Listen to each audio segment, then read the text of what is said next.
經過7日7夜嘅苦練，我吹水強將我手女老師嘅戰績由之前嘅45.3%成功刷新到依家嘅44.6%。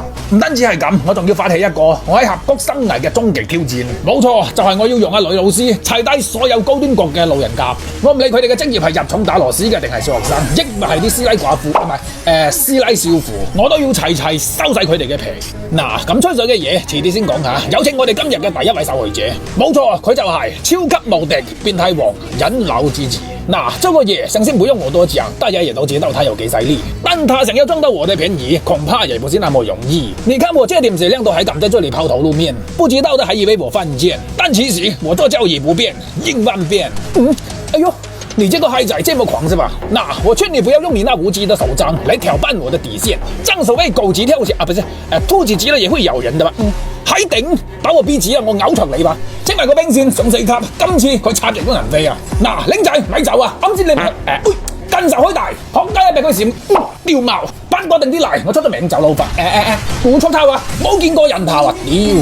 玩對公路最能頂嘅就係啲行雜人蛋喺度左右左晒。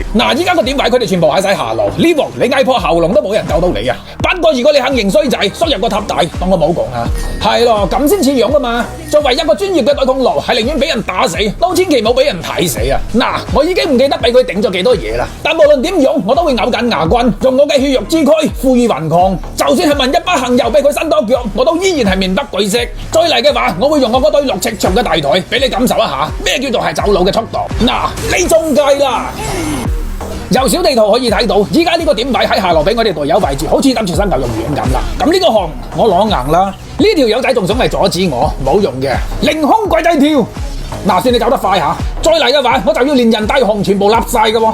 好嘢吓，我欣賞你嘅膽量。既然係咁，我要等你知道咩叫做刀尖茶點放，邊打邊消毒，收皮啦！邊個？